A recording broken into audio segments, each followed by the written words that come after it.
Price the lord. Bible contributions and answers എന്നുള്ള ഈ സബ്ജക്റ്റിൽ 201 ഐറ്റം മുതലാണ് ഇന്നിപ്പോൾ വിശദീകരിക്കാൻ പോകുന്നത്. Matthew 5:32 divorce except on the grounds of unchastity is wrong. Mark 10:11-12 divorce on any grounds is wrong. രണ്ടും ഒരു വ്യത്യാസം ഉണ്ടെന്നാണ് പറയുന്നത്. Divorce on any grounds is wrong എന്ന് പറഞ്ഞിട്ടുണ്ടോ എന്നാണ് നമ്മളിപ്പോൾ നോക്കുന്നത്. അതിന് മാർക്ക് 10 ആണ് എടുക്കുന്നത്. ഇതിന്റെ റിമാർക്ക് ആദ്യം വായിക്കുക, എന്നിട്ട് അതിന്റെ വചനത്തിലേക്ക് പോകാം. Mark doesn't say that on grounds of unchastity divorce is not allowed. He didn't specify it here but Matthew gives more details. അതായത് മർക്കോസിന്റെ സുവിശേഷത്തിൽ ഭാര്യയോ ഭർത്താവോ പ്രസംഗം ചെയ്താൽ ഉപേക്ഷിക്കാം എന്ന് പറയുന്നില്ല, പക്ഷെ മാത്യു അത് വ്യക്തമായിട്ട് പറയുന്നുണ്ട്. അത്രേ ഉള്ളൂ. അപ്പോൾ മാർക്ക് എന്താ എഴുതിയിരിക്കണം നമുക്ക് നോക്കാം. Mark 10:11-12 And he said unto them, whosoever shall put away his wife and marry another committeth adultery against her. And if a woman shall put away her husband and be married to another, she committeth adultery. ഭാര്യയോ ഭർത്താവിനെയോ ഉപേക്ഷിച്ച് വേറെ വിവാഹം കഴിച്ചാൽ അത് പാപമാണെന്നാണ് മർക്കോസ് പറയുന്നത്. പിന്നെ അടുത്ത് എടുക്കാം. 202 Matthew 6:13 Jesus prayer implies that God might lead us into temptation. James 1:13 God tempts no one. അപ്പോൾ ഇവിടെ ഒരു കോൺട്രഡിക്ഷൻ ഇല്ലെന്നാണ് ചോദിക്കുന്നത്. യഥാർത്ഥത്തിൽ അങ്ങനെ തന്നെയാണെന്ന് നോക്കാം. God never tempts us to sin. The devil is doing it, but the devil has the freedom to do that. ദൈവം അങ്ങനെ അധികാരം കൊടുത്തിട്ടുണ്ട്. അതുകൊണ്ടാണ് പിശാച് അങ്ങനെ പ്രലോഭിപ്പിക്കുന്നത്. We children of God need to pray to God so that we may not get trapped into the devil's plans. യേശുക്രിസ്തു നമ്മളോട് പ്രാർത്ഥിക്കാനായിട്ട് നമ്മളെ പഠിപ്പിച്ചതിൽ പ്രലോഭനങ്ങളിൽ ഉൾപ്പെടുത്തരുതേ എന്നുള്ളൊരു പ്രാർത്ഥിക്കാൻ പറഞ്ഞിട്ടുണ്ട്. ദോസ്തനായ പിതാവേ എന്നുള്ള പ്രാർത്ഥനയിൽ അതും കൂടെയുണ്ട്. അപ്പോൾ പ്രലോഭകൻ എപ്പോഴും ഉണ്ടാവും. ഭൂമിയിൽ പ്രലോഭകനെ ദൈവം തന്നെയാണ് ഇട്ടിരിക്കുന്നത്, പിശാചിനെ ഇട്ടിരിക്കുന്നത്. ആ പിശാചിനെ ജയിക്കുക എന്നുള്ളതാണ് ദൈവം നമ്മളെ കുറിച്ച് ആഗ്രഹിക്കുന്നത്. അപ്പൊ അതിന് നമ്മൾ പ്രാർത്ഥിക്കണം. പിശാചിന്റെ പ്രലോഭനങ്ങളിൽ ഉൾപ്പെടുത്തരുതേ എന്ന് പ്രാർത്ഥിക്കേണ്ടത് അതുകൊണ്ടാണ്. ദൈവം ഒരിക്കലും പ്രലോഭിപ്പിക്കുന്നില്ല, പിശാചാണ് അങ്ങനെ ചെയ്യുന്നത്. പിശാചിന് അതിനുള്ള അധികാരം ദൈവം കൊടുത്തിട്ടുണ്ട്. അതുകൊണ്ട് തന്നെയാണ് പിശാച് അങ്ങനെ ചെയ്യുന്നത്. പിന്നെ അടുത്ത് 204 നോക്കാം. Mathew 8:5-12 The centurion himself approaches Jesus to ask to heal his servant. Luke 7:2-10 The centurion sends elders to do the asking. അപ്പൊ ഇതെന്താണ് ഇങ്ങനെ വന്നേ? മത്തായില് പറയുന്നത് സെഞ്ചുറിയൻ തന്നെയാണ് യേശുക്രിസ്തുവിന്റെ അടുത്തേക്ക് വന്നെന്ന് പറയുന്നെന്ന് പറയുന്നത്. ലൂക്കിൽ അങ്ങനെയല്ല പറഞ്ഞേക്കണേ. Centurion sends elders to do the asking. Centurion എൽഡേഴ്സിനെ അയച്ചു എന്നാണ് ലൂക്കിൽ പറയുന്നത്. ഇതിന്റെ എക്സ്പ്ലനേഷൻ ഒന്ന് വായിക്കാം. Luke explains the incident more precisely than Matthew. Luke Matthew പറയുന്നതിനേക്കാളും കറക്റ്റായിട്ടാണ് പറയുന്നത്. Matthew considered the words of centurion's servants as that of centurion himself. Mathai സെഞ്ചൂറിയൻസിന്റെ സെർവൻസ് പറഞ്ഞത് സെഞ്ചൂറിയൻ പറഞ്ഞ മാതിരിയാണ് കണക്കാക്കിയിരിക്കുന്നത്. Matthew is writing the words of centurion servants. സെഞ്ചൂറിയൻസിന്റെ സെർവൻസിന്റെ വാക്കുകളാണ് മാത്യു പറയുന്നത്. In Matthew 8:8 centurion says that he is impure. Mathai 8:8 centurion പറയാണ് അയാൾ പാപിയാണെന്നുള്ളത്. This is the reason why this centurion is not directly coming in front of Jesus. ഇതുകൊണ്ടാണ് ഇത്രയും പരിശുദ്ധനായിട്ടുള്ള ഒരു യേശുക്രിസ്തുവിന്റെ മുമ്പിൽ വരാൻ പോലും ഈ സെഞ്ചുറിയന് യോഗ്യതയില്ല എന്നാണ് സെഞ്ചുറിയൻ പറയുന്നത്. Only persons who have such a belief can get salvation. അതായത് ഞാനൊരു പാപിയാണ് എന്ന് ആര് വിചാരിക്കുന്നോ അങ്ങനെയുള്ള ആൾക്കാർക്ക് മാത്രമേ രക്ഷയുള്ളൂ. ഞാൻ നീതിമാനാണെന്ന് ഒരുത്തൻ വിചാരിക്കുന്നുണ്ടെങ്കിൽ ആൾക്ക് രക്ഷ കിട്ടില്ല. അതാണ് ഇവിടെ ഉദ്ദേശിച്ചിരിക്കുന്നത്. The centurion admits that he is a sinner. Centurion പറയുന്ന ആൾ പാപിയാണ്, യേശുക്രിസ്തുവിന്റെ മുമ്പിൽ വരാൻ പോലും എനിക്ക് യോഗ്യതയില്ല എന്നാണ് പറയുന്നത്. The first step for salvation to become a real believer. അതായത് യഥാർത്ഥ ഒരു വിശ്വാസിക്ക് വേണ്ട ഗുണം പാപിയാണെന്ന് അംഗീകരിച്ച് ദൈവത്തോട് ഏറ്റുപറയുക എന്നുള്ളതാണ്. അതാ സെഞ്ചുറിയൻ ചെയ്തു. That is what Jesus says in verse 10 that centurion is a great believer. അതുകൊണ്ടാണ് യേശുക്രിസ്തു പറയുന്നത് സെഞ്ചുറിയൻ ഒരു വലിയ വിശ്വാസിയാണ്. എല്ലാ വിശ്വാസവും പാപിയാണെന്നുള്ള ചിന്തയിൽ നിന്ന് വരുന്നതാണ്. എനിക്ക് പാപമോചനം വേണം എന്ന് വിചാരിക്കുന്ന ആൾക്കാർക്കാണ് ദൈവം പാപമോചനം കൊടുക്കുന്നത്. ഞാൻ നീതിമാനാണെന്ന് ഞാൻ വിചാരിച്ചാൽ എനിക്ക് രക്ഷയില്ല അവിടെ. അപ്പോൾ പാപം ഏറ്റുപറയേണ്ട ആവശ്യം വരുന്നില്ലല്ലോ. അതുകൊണ്ട് അതാണ് ഇവിടെ ഉദ്ദേശിച്ചിരിക്കുന്നത്. പിന്നെ അതിനെക്കുറിച്ചുള്ള വായനങ്ങളൊക്കെ ഇവിടെ എഴുതിയിട്ടുണ്ട്. മാത്യു എഴുതിയിട്ട് എന്താ പറയുക? Centurion answered and said, Lord, I am not worthy that thou should come under my roof എന്നാ പറയുന്നത്. ഇതിൻ്റെ ഇതിവിടെ എഴുതിയിട്ടുണ്ട്. അതിന് ശതാധിപൻ, കർത്താവേ, നീ എൻ്റെ പുരയ്ക്കകത്ത് വരുവാൻ ഞാൻ യോഗ്യനല്ല. ഒരു വാക്ക് മാത്രം കൽപ്പിച്ചാൽ എൻ്റെ ബാല്യക്കാരന് സൗഖ്യം വരാം. സെഞ്ചുറിയൻ പറയാന്ന് പറഞ്ഞാൽ സെഞ്ചുറിയൻ്റെ സെർവൻസ് ആണ് പറയുന്നത്. സെഞ്ചുറിയൻ നേരിട്ട് പറയല്ല ചെയ്യുന്നത്. അത് അല്ലെങ്കിൽ പിന്നെ ഇങ്ങനെ പറയേണ്ട കാര്യമില്ല. ഇപ്പോൾ 205 Mathew 8:22-28:33 2 demoniacs are healed in the Gadarene incident. Mark 5:16, Luke 8:26-36 1 demoniac is healed in this incident. മാത്യുവിൽ പറയുന്നത് 2 പേര് ഹീൽ ചെയ്തു, മാർക്കിൽ പറയുന്നത് ഒരാളെ ഹീൽ ചെയ്തുള്ളൂ. അപ്പോൾ അതെന്താണ് ഇങ്ങനെ വന്നത് എന്നുള്ളതാണ് നമുക്ക് അതിൻ്റെ ആൻസർ എഴുതിയത് വായിക്കാൻ. There is nothing wrong if Mark and Luke did not write all the healings. If Mark and Luke did not mention the second healing, it doesn't mean that Jesus didn't perform it. രണ്ടാമത്തെ healing യേശുക്രിസ്തു ചെയ്തതായിട്ട് മാർക്കും ലൂക്കും എഴുതിയില്ല എന്ന് വെച്ചാൽ അത് അവിടെ ഇല്ല എന്നതിന് അർത്ഥമില്ല. അടുത്ത അഭിപ്രായം നോക്കാം. Matthew concentrates on the exorcism and Jesus power over the demons. Matthew emphasise ചെയ്യുന്നത് യേശുക്രിസ്തുവിന്റെ പവറിനെ കുറിച്ചാണ്, ഭൂതങ്ങളുടെ മേലുള്ള അധികാരത്തെക്കുറിച്ചാണ്.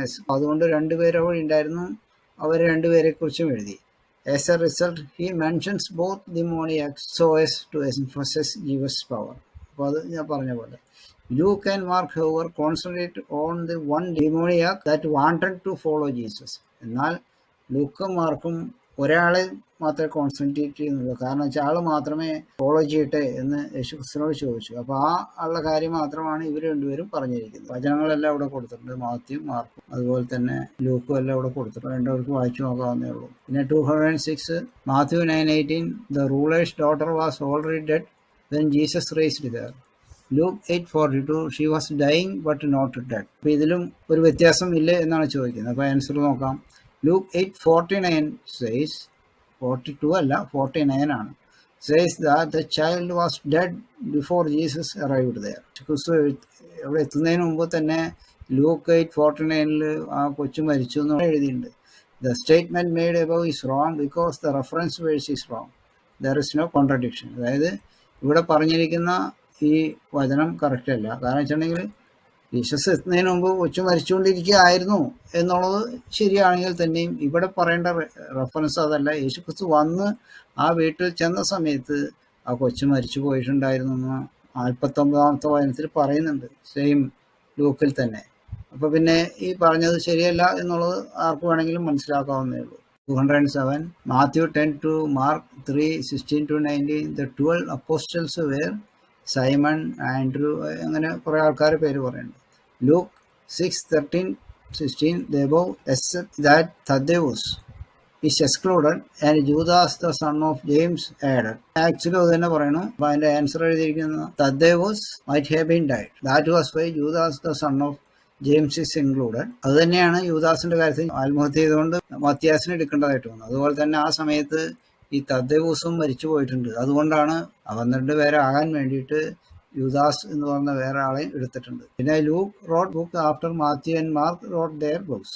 ലൂക്ക് ആണ് അവസാനം ലൂക്കിന്റെ പുസ്തകം എഴുതിയിരിക്കുന്നത്. പുസ്തകം എഴുതിയതിനു ശേഷമാണ് ഈ തദ്ദേവൂസ് മരിച്ചിരിക്കുന്നത്. അതുകൊണ്ട് അവരുടെ പുസ്തകം അതില്ല. പിന്നെ Matthew 10:10 do not take sandals or staves. Mark 6:8-9 take sandals and staves. ഇപ്പൊ എന്തുകൊണ്ടാണ് ഇങ്ങനെ വന്നതെന്നുള്ളതിന്റെ ആൻസർ വായിക്കാം.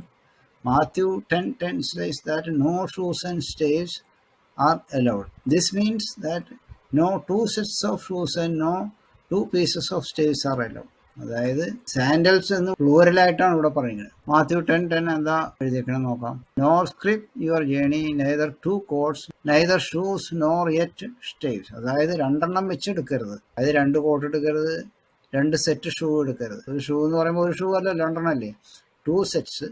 Nor yet staves. സ്റ്റേവ്സ് എന്ന് പറഞ്ഞാൽ 2 എടുക്കും. അത് 2 എടുക്കരുതെന്നാണ് മാത്യയിലൂടെ പറഞ്ഞിരിക്കുന്നത്. അതേസമയം take sandals and staves. Sandals and staves എടുക്കുക എന്ന് പറയുമ്പോൾ ഒരു സെറ്റ് എന്തായാലും എടുക്കാം. മാർക്കിൽ എങ്ങനെ എഴുതിയിരിക്കാൻ നോക്കാം. Mark 6:8-9 take sandals and staves എന്ന് പറഞ്ഞിട്ടുണ്ടോ നമുക്ക് മാർക്കിൽ നോക്കാം. Mark 6:8-9 and commanded them that they should take nothing for their journey save a staff only, no script, no bread, no money in their purse, but we should with sandals not on two coats. അതായത് മത്തായി പറഞ്ഞേക്കുന്നത് അത് തന്നെ ഇവിടെ to quotes പാടില്ല, അപ്പോൾ ഒരെണ്ണാകാം, ഒരു സ്റ്റാഫേ പാടുള്ളൂ എന്ന് പറഞ്ഞിട്ടുണ്ട്. അപ്പൊ പിന്നെ ഇവിടെ ഈ പറഞ്ഞേക്കുന്നത് ശരിയല്ല. Take sandals and stave. അപ്പൊ രണ്ടും ഒന്ന് തന്നെയാണ് പറഞ്ഞിരിക്കുന്നത്. ഇവിടെ ടേക്ക് സാൻഡൽസ് ആൻഡ് സ്റ്റേവ്സ് എന്നല്ല പറഞ്ഞിരിക്കണം, ഓരോ സെറ്റ് എടുക്കാനാണ് അവിടെ പറഞ്ഞിരിക്കുന്നത്. കണ്ടില്ലേ, a staff only, no two coats. മത്തായിലും പറഞ്ഞേക്കണം അത് തന്നെയാണ്. ഷൂസ് യെറ്റ് സ്റ്റേവ്സ് എന്ന് പറഞ്ഞു കഴിഞ്ഞാൽ രണ്ടെണ്ണം പാടില്ല, ഒരെണ്ണേ പാടുള്ളൂ. അത് തന്നെയാണ് ഇവിടെയും പറഞ്ഞേക്കുന്നത്. ഇപ്പൊ ഇതില് കൺഫ്യൂഷനും ഇല്ല, ഒരു കോൺട്രഡിക്ഷനും ഇല്ല. ഇതിപ്പം ഒരു ശരിക്കും വായിക്കാതെ എഴുതിയിരിക്കുന്നതെന്ന് അപ്പോൾ ഇന്ന് മനസ്സിലാവും. പിന്നെ 209 വായിക്കാം. Act 16:31, he that believes on the Lord shall be saved. Acts 2:21, he that calls upon the name of the Lord will be saved. Roman 10:9, he who confesses with his mouth Jesus is Lord and believes in his heart that God raised him from the dead will be saved. Matthew 10:22, 24:13, Mark 13:13, he that endures to the end will be saved. Mark 16:16, he that believes and is baptized will be saved. Only he that is born of water and spirit will be saved. ഇതൊക്കെ അങ്ങോട്ടും മാറ്റി മാറ്റി പറഞ്ഞിട്ടില്ലേ എന്നുള്ളതാണ് ചോദിക്കുന്നത്. അപ്പൊ അതിന്റെ answer എഴുതിയേക്കുന്നത് വായിക്കാം. Those who believe in Jesus will obey his commandments. Only they can call upon the Lord and receive blessings. Those who believe Jesus will confess with the mouth that Jesus is Lord and obey subsequent commandments. On obeying the commandments, repentance, baptism, etc., they will receive the Holy Spirit. Those who believe should have that belief and obedience till the end. Otherwise, they will lose salvation. This is the real belief. ഇതിൽ പറഞ്ഞ എല്ലാ കാര്യങ്ങളും ഇതിൽ എഴുതിയിട്ടുണ്ട്. രക്ഷിക്കപ്പെട്ടതിന് ശേഷം എല്ലാ പാപം ചെയ്യാം എന്നുള്ള ഇതിന് ഒരു സ്ഥലത്ത് ഇവിടെ അർത്ഥമാക്കുന്നില്ല.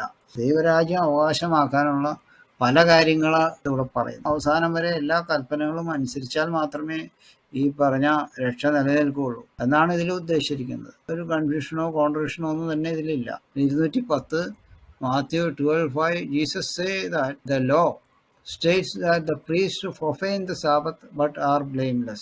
No such statement is found in Old Testament. അതിന്റെ ആൻസർ എഴുതിയിരിക്കണം.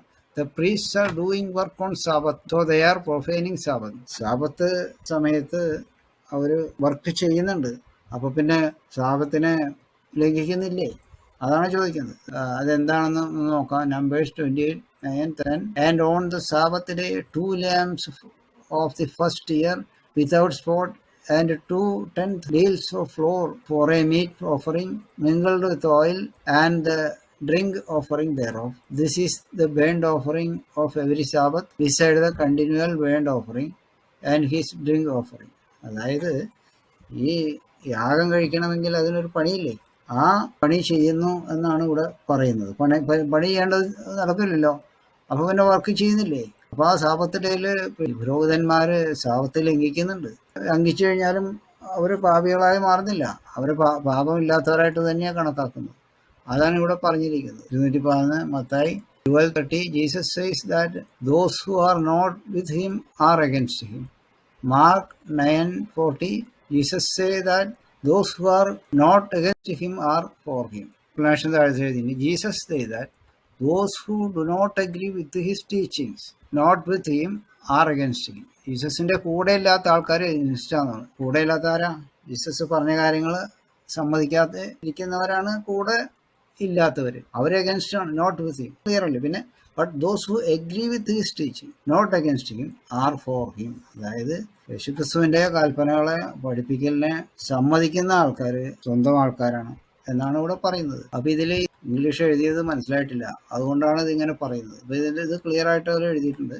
പിന്നെ 212 Mathai 5:37, 15:19, mark 7:22, John 8:14, 44, 14:6, 18:37. Jesus says that you should answer a plain yes or no, that his purpose is to bear witness to the truth and that his testimony is true.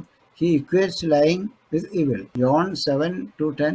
Jesus tells others that he is not going to Jerusalem for the feast of the tabernacles, then later goes secretly by himself. അതായത് yes or no എന്നേ പറയാൻ പാടുള്ളൂ ചോദിച്ച ചോദ്യത്തിന്, അല്ലാതെ എന്നോട് പറയാൻ പാടില്ല. അത് കഴിഞ്ഞിട്ട് യേശുസ് എരുസലേമിൽ പോണതിനെ പറ്റി സഹോദരന്മാർ ചോദിച്ചപ്പോൾ ഞാൻ ഇപ്പോൾ പോകുന്നില്ല എന്നാ പറയുന്നത്. ഇപ്പോൾ പോകുന്നില്ല എന്ന് പറഞ്ഞിട്ടുള്ളൂ, ഒരിക്കലും പോകുന്നില്ല എന്ന് അവിടെ പറഞ്ഞില്ല.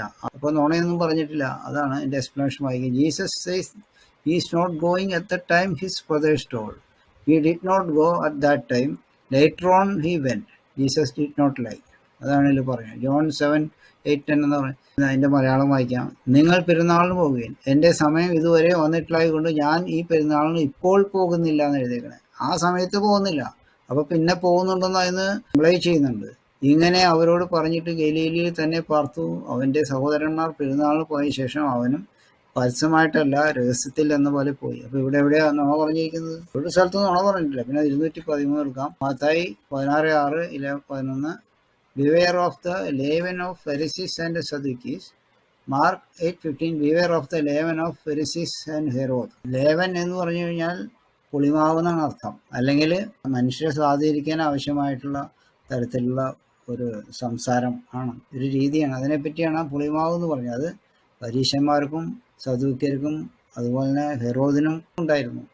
അതിനെപ്പറ്റിയാണ് ഇവിടെ പറഞ്ഞിരിക്കുന്നത്. ഇവിടെ കോൺട്രഡിക്ഷൻ ഒന്നും തന്നെയില്ല. 214 Mathai 17:1.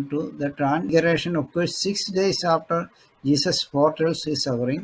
Luke 9:28-29. It takes place about 8 days afterwards. ഇവിടെ about 8 എന്ന് പറഞ്ഞാൽ 6 ആവാലോ. ഏകദേശം ഒരു ഇതാണ് 8 എന്ന് പറഞ്ഞിരിക്കുന്നത്. കറക്റ്റ് ആയിട്ടുള്ളതാണ് മുകളിൽ പറഞ്ഞിരിക്കുന്നത്. അല്ലാതെ ഇവിടെ യാതൊരു കോൺട്രഡിക്ഷൻ ഇല്ല. 2:15 Mathai 20:20-21. The mother of James and John asked Jesus a favor for her sons. Mark 10:35-37.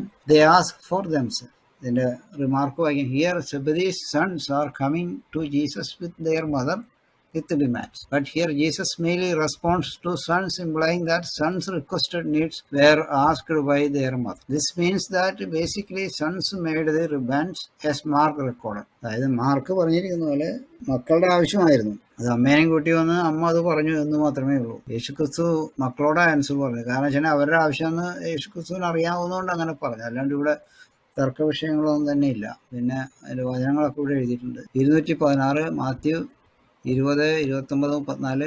Jesus heals 2 blind men on the way to Jericho. Mark 10:46-52. He heals 1 blind man. അപ്പോൾ 2 പേരെ ഹീൽ ചെയ്തതായിട്ട് മാത്യു എഴുതിയിട്ടുണ്ട്. അതേസമയം മാർക്ക് എഴുതിയേക്കുന്നത് ഒരാളെ heal ചെയ്തെന്ന് എഴുതിയേക്കണം. ഈ ശിഷ്യന്മാരെല്ലാവരും എല്ലാ സമയവും കർത്താവിൻ്റെ കൂടെ നടക്കില്ലായിരുന്നു. ചില പണികൾക്കായിട്ട് യേശുക്രിസ്തു പറഞ്ഞു വിടുന്നുണ്ട്. അപ്പോൾ അവർ ഈ യാത്രയുടെ സമയത്ത് എല്ലാ സമയത്തും എല്ലാവരും ഒരുമിച്ചല്ല. അങ്ങനെ വരുമ്പോൾ ചില കാര്യങ്ങൾ ചിലർ കണ്ടിട്ടുണ്ടാവില്ല. അപ്പോൾ കണ്ട കാര്യങ്ങൾ അവർ എഴുതി. അതല്ലേ വിറ്റ്നസ് എന്ന് പറയുന്നത്. അപ്പോൾ 2 പേരെ ഹീൽ ചെയ്യുന്നത് മാത്യു കണ്ടു, അതേസമയം ഒരാളെ ഹീൽ ചെയ്യുന്നതാണ് മാർക്ക് കണ്ടു. അപ്പോൾ രണ്ട് ഇൻസിഡൻ്റാണ്. അല്ലാതെ ഇവിടെ തർക്കങ്ങളൊന്നുമില്ല. ഇതൊക്കെ വളരെ ഇരുന്ന് ആലോചിച്ച് മനസ്സിലാക്കേണ്ട കാര്യങ്ങൾ. അത് ചെയ്യാത്തതുകൊണ്ടാണ് ഇങ്ങനെ വന്നിരിക്കുന്നത്. ആൻസർ എഴുതിയത് if Mark did not write that 2 blind men were healed, the statement of Matthew doesn't become wrong. Mark അങ്ങനെ 2 പേരെ സുഖപ്പെടുത്തിയ കാര്യം എഴുതിയിട്ടില്ല എന്ന് വെച്ചാൽ 2 പേരെ മത്തായി സുവിശേഷത്തിൽ സുഖപ്പെടുത്തി എന്ന് പറയുന്ന കാര്യം തെറ്റാവുന്നില്ല. അതിൻ്റെ വചനങ്ങളൊക്കെ ഇവിടെ എഴുതിയിട്ടുണ്ട്. പിന്നെ 217 Mathew 21:1-17. The sequence was triumphal entry, cleansing of the temple, Bethany. Mark 11:1-19. Triumphal entry, cleansing of the temple. Luke 19:28-48. Triumphal entry, cleansing of the temple, daily teaching in the temple. ഇപ്പോൾ ഇത് 3 കറക്റ്റാണ്. 4ാമത്തെ നോക്കാം, അവിടെ ആയിരിക്കും കംപ്ലൈൻറ്റ് പറയുന്നത്. John 12:1-8. Cleansing of the temple, early in his career, supper with Lazarus. Triumphal entry, no cleansing of the temple following the triumphal entry. അപ്പോൾ അതിൻ്റെ answer എന്താ എഴുതിയിരിക്കുന്നത് വായിക്കാം. If cleansing of temple is not mentioned in John 12, it doesn't mean that it was not done. യോഹന്നാൻ്റെ കാര്യത്തിൽ പറയുമ്പോൾ യോഹന്നാൻ്റെ സുവിശേഷം പല സ്ഥലത്തും ഈ യോഹന്നാന് ഓർമ്മക്കുറവുള്ളതായിട്ട് പറഞ്ഞിട്ടുണ്ട്. പക്ഷെ ഇവിടെ അത് എഴുതാത്തത് അങ്ങനെയുള്ളൊരു പ്രശ്നം ഉള്ളതുകൊണ്ട് തന്നെയാണ്. അപ്പോൾ എഴുതാൻ മറന്നുപോയി, അതാണ്. അല്ലാതെ ഇതിൽ തർക്കങ്ങളൊന്നും തന്നെയില്ല. 218 Mathai 21:2-6. Mark 11:2-7. Luke 19:38-35. The disciples follow Jesus' instructions and bring him the animal or animals in the case of Matthew. John 12:14. Jesus find the animal himself. അപ്പോൾ മത്തായി, മാർക്ക്, ലൂക്കിലൊക്കെ പറയുന്നത് 2 കഴുതകളെ കൊണ്ടുവന്നു, എന്നിട്ട് അതിൻ്റെ മേലെ വസ്ത്രം ഇട്ടു, അതിൻ്റെ മേൽ കയറിയിരുന്നു യേശുക്രിസ്തു യാത്ര ചെയ്തെന്നാണ് പറയുന്നത്. പക്ഷേ യോഹന്നാൻ്റെ സുവിശേഷത്തിൽ പറയുന്നത് Jesus find the animal himself എന്നാണ് പറയുന്നത്. പക്ഷേ യഥാർത്ഥത്തിൽ എന്താണ്? യേശുക്രിസ്തുവാണ് കഴുതകളെ കൊണ്ടുവരാനായിട്ട് പറഞ്ഞത്. അതിന് പ്രവചിച്ചൊക്കെ പറഞ്ഞിട്ട് ഇന്ന മാതിരി കാണും, അതിനെ കൊണ്ടുപോകാം എന്ന് പറയും. അത് കഴിഞ്ഞിട്ട് ജോണിൽ വന്നപ്പോൾ പറയുന്നത് എന്താ വെച്ചിട്ടുണ്ടെങ്കിൽ യേശുക്രിസ്തു തന്നെ ആ കഴുതയെ കണ്ടുപിടിച്ചു എന്നാണ്. ശിഷ്യന്മാർ അവിടെ കൊണ്ടുവന്നപ്പോൾ യേശുക്രിസ്തു അതിനെ കണ്ടു, അത്രേ ഉള്ളൂ. അത് യേശുക്രിസ്തുവിന് എല്ലാം അറിയാമല്ലോ. അപ്പോൾ അതിലിപ്പോൾ അവിടെ തർക്കത്തിൽ വിഷയങ്ങളൊന്നും. Jesus find the animals that was brought by disciples കൊണ്ടുവന്നത് എങ്ങനെയാണ്? യേശുക്രിസ്തു പറഞ്ഞിട്ട് ഇന്ന മാതിരി കാണും, നിങ്ങൾ ആ കഴുതനെ കുട്ടിയെ അഴിച്ചു കൊണ്ടുപോകുക എന്ന് പറഞ്ഞ് ഇട്ട് തന്നെയാണ് യേശുക്രിസ്തു അങ്ങനെ ഇവരെ പറഞ്ഞു വിട്ടത്. അതുമാതിരി കൊണ്ടുവന്നു, അതിനെ കണ്ടു, ഒരെണ്ണത്തുമ്പോൾ കയറിയിരുന്നു എന്നാണോ പറയുന്നത്. അല്ലാതെ ഇതിൽ ഒരു കൺഫ്യൂഷനൊന്നും തന്നെ ഇവിടെ ഇല്ല. പിന്നെ 219 Matthew 21:7 Jesus rides 2 animals during the time of entry.